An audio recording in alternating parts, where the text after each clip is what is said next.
Каралоонда чеги бар. Төрөбай Закировичтин биринчи мыйзамсыз баюуга, андан соң кумтөр иши эми болсо жасалма диплом алды деп каралоо, шекшүү, айып издөө жүрүп жатат. Канча каралоо жүрсө да мыйзам чегинде күнөөлүү деп табылбай туруп, акты ак, көктү көк деп айтуу кыйын. Мен анын бүгүнкү бешинестен жазылган сыноону татыктуу, жигиттик касиети менен башын бийик көтөрүп өткөрөт деп ишенем. Себеби ага тагылган күнөөлөр негизсиз. Кечээ эле баш мыйзам кабыл алынды, адилеттүүлүк орнойт. Башаламаны башкаруудан качып, журт башчыбызга гана баш ийип, ал мамлекет үчүн жеке жоопкерчиликти мойнуна алат. Соттор адилеттүү чечим чыгарат, чыныгы коррупционерлердин бети ачылат. Баары укмуш жакшы болот деп күтүп жатканыбызда жөнөкөй жарандарды бул жака кой, эл өкүлдөрүн конституцияны одоно бузуу менен камоого алып жатат. Адам эркиндиги, адам укугу эл көзүнө тебеленип, эртеңки келечек бөдөмүккө тушалууда. Өз кезегинде бүгүнкү өлкө башыбыз, бир нече саясатчыларыбыз дал ушул тагдырга туш болбоду беле. Ошол тагдырлар кайра кайталанууда. Бир нече убакыттан кийин баары акталышып чыкты. Ошол учурда күнөөлөгөн тиешелүү тармактын кызматкерлери жоопко тартылдыбы? Дал ошол окуялар азыр да болууда. Убага келип баары акталат. Ошол учурда ким жоопкерчиликти алат? Учурда укмуш коррупция менен күрөшкөндөй элес калтырып жаткандай сезилүүдө. Бирок бул иштин баары аягына чыгат. Ошол адилеттик өкүм сүргөн мезгилди тарых көрсөтөр. Алмат Булак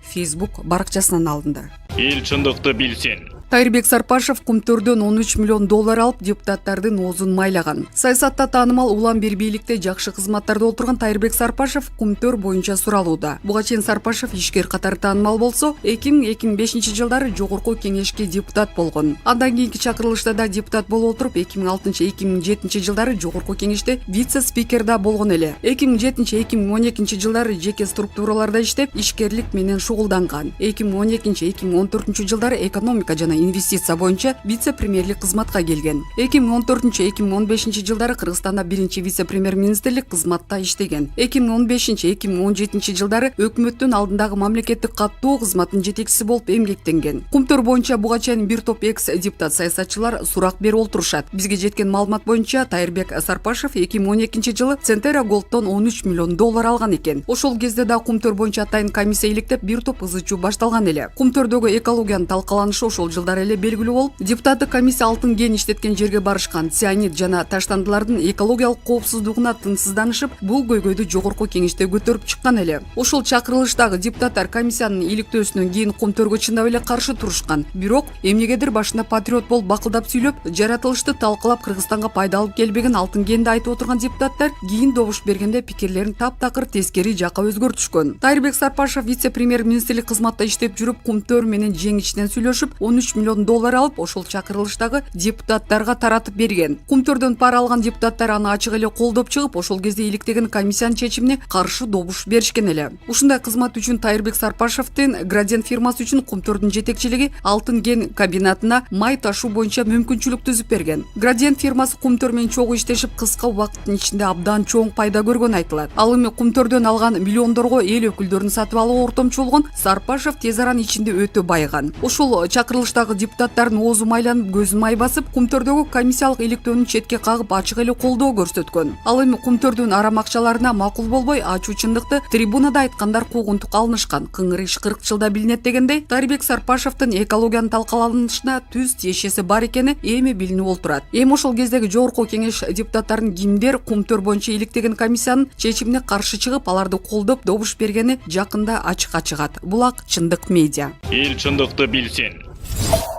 Асылбек Жээнбековдун бөгөт чарасы каралууда. Сотко анын бир тууганы келди. Бүгүн 18 июнда жогорку кеңештин депутаттары Асылбек Жээнбеков менен Төрөбай Зулукаровдун бөгөт чарасы Бишкек шаардык сотунда каралып жатат. Депутаттарды сотко алып келген жок, жактоочулар алып келүү же онлайн катышууну камсыздап берүү үчүн өтүнүчүн келтирди. Соттук отурум уланып жатат. Депутаттарды колдоп 300гө жакын тарапташтары келди. Алардын катарында Асылбек Жээнбековдун бир тууганы Жусуп Шарипов дагы бар. Булак Чындык медиа. Эл чындыкты билсин. Жанар Кадыралиев Өмүрбек менен Төрөбай камактан чыгышат. Асылбекке кыйын болот. Жанар мырза, учурда саясатчылар биринин артынан бири камалып атат. Алардын мындан кийинки тагдырлары эмне болорун эч ким билбейт. Бул боюнча астрология илими эмне деп атат. Сурооңуз түшүнүктүү. Мен мындай дейин, зодиак белгисинин туу чокусунда төрөлгөн адамдар болот. Алар тиги же бул белгиге түздөн түз тиешеси барлар. Ар бир айдын 17-числосунан 24-числого чейин туулгандар. Алардын арасында Өмүрбек Бабанов 20 май жана Төрөбай Зулукаров 19 январь. Бул Бул эки адам тең, камакта көпкө жатпайт, бат эле чыгып кетишет. Күч келгенде экөө тең жылдыздарын алмаштырып ишет. Бүткүл дүйнөлүк астрология илиминде мындай адамдарды скользкий деп коюшат. Бир жагынан кармасаң, бир жагынан сыйгаланып чыгып кете беришет. Асылбек Жээнбековча: биз бул адам боюнча мурун эле айтканбыз. Убакыт бар, Кыргызстандан качып кетсин деп. Качкан жок, камалып калды. Бул адамдын жомогу оңойлук менен жакынкы учурда бүтө койбойт. Бир чыгарып кайра киргизип ойното бериши мүмкүн. Келечекте бул адамдын иши татаал бойдон кала берүүдө. Бул боюнча экөөбүздүн мурунку маегибизди эскертүү катары катсын дедик эле, укпады. Ошол эле Курсан Асановду камактан тез арада чыгат дедик эле, айткандай чыгып кетти. Сиз экөөбүздүн жазгандарыбыз туура эле чыгып келатат. Бийлик алмашпайынча Асылбекке кыйынчылык келе берет. Бийлик демекчи, биздин бийлик башындагы адамдар астрологдор менен кызматташабы. Улуу державанын президенттеринин ар биринин жеке астрологдору болгон жана болуп келет. Биздин 3 президент тепки менен кетти. Бийлик башындагылары алдап жүргөндөр толтура. Эгер ушул ырыгак менен кете берсе, аягы эмне менен бүтөрүн айтпай эле тек коелу. Бирок жанындагылардын көбү сабатсыз адамдар. Алар топтолуп алып Садыр Жапаровго пайда алып келгендин ордуна жарга түртүп жок кылган эле турушат. 97% кепилдиги менен берки 3 президенттен башкача кылып жарга салып беришет. Жеңиш Молдокматов да камакта эмеспи? Жеңиштин кандайча камалганын ар бир кыргыз жараны билет. Ким каматса да аркасы жакшы болбойт. Молдокматовду жакынкы арада чыгарыш керек. Болгондо да алдап соолап сен жакшы деп бошоткон оң. Кийин көчөдө жолугуп калганда жакшы мамиледе учурашып жүргөнгө ким камаганын ачык айта аласызбы? Жеңиш Молдокматов президентке кайрылып, сиз Камчыбек Ташиевди тезден жумуштан алыңыз дебеди беле? Ошонун эртеси эле Молдокматов камалды. Эгер биздин маекти Камчыбек мырза окуп аткан болсо, бир гана кеңешим бар. Жеңишти чыгарсын, болбосо бул иштин акыр аягы Камчыбек үчүн жакшы бүтпөйт. Мен эми жөн эле кыргызча эмес, астрология илимине таянып айтып атам. Астрология илими 97% кепилдик берет. Буга көп мисалдар бар. Алсак, улуу ата мекендик согушта Гитлердин түбүнө Сталин менен Уинстон Черчилль жеткен. Ошондой эле Ислам Каримовдун түбүнө Атамбаев жетти. Булардын ортосунда 8 деген сан турат. Ушул эле 8 деген сан Камчыбек менен Жеңиштин ортосунда да турат. Ошон үчүн Камчыбек Ташиев акылына келсе, жакынкы арада Жеңиш Молдокматовду бошотсун. Мындан өзү эле чоң утушка ээ болот. Булак Арбакейжи.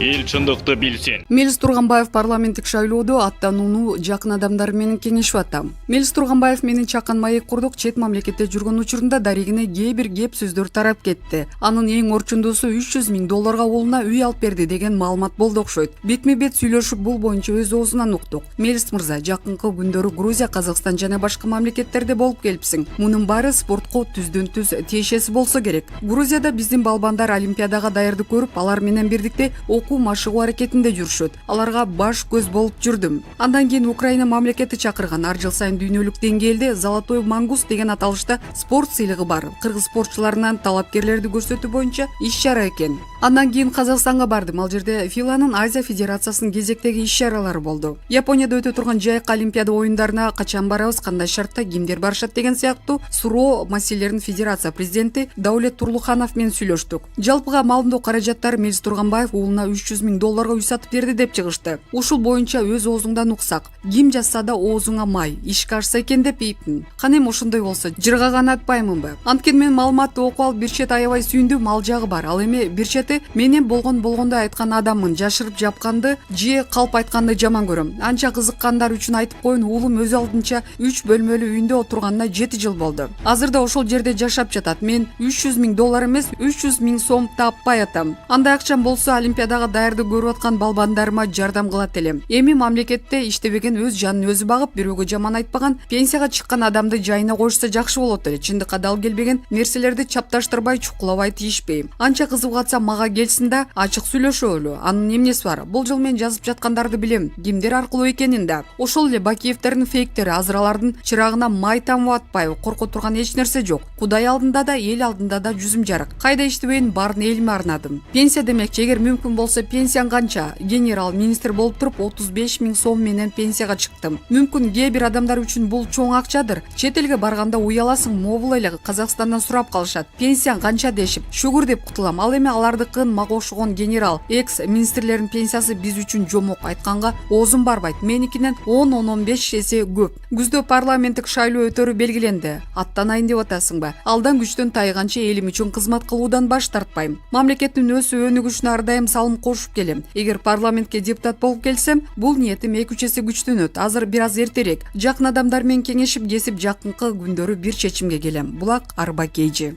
эл чындыкты билсин. Эй дебей калып мага экс-спикер Дастан Жумабеков парламенттин депутаттарын турап вайн тартты. Тамашачы актер Вайнер Актан Ырыскелдиев менен Вайнер Чыңгыз Султанов депутаттарын кайым айтышын туураган тамашалуу вайн тартышты. Видеодон экс-спикер Дастанбек Жумабековду көрүүгө болот. Анда спорт залдарынын биринде машыгып жаткан эки актер машыгуу каражатын талаша кеткени, бири экинчисине эй дебесең деп кайрылып жатканы көрсөтүлөт. Андан кийин алар жулкулдаша баштаганда ар жактан Дастанбек Жумабеков келип аралжы болот. Булак Назар Ньюс. Брадан, качан бошойт бек? Азыр эми бүтө индеп калдым. Килбей деп турам мен. Жок, силер башкаларды сыйлабайсыңар мындай. Мен башкаларды сыйлаган үчүн 2-3 сааттан бери бат-баттан кылып атам. Брадан, силер түшүнбөй атасыңар. Дебей калмага, уктуңбу? Жок, мен деген жокмун. Дебей калмага. Жок, мен бирок мен деген жокмун. Жигиттер, болдуңбу? Сиз дебериңиз, сизге баары жакшы.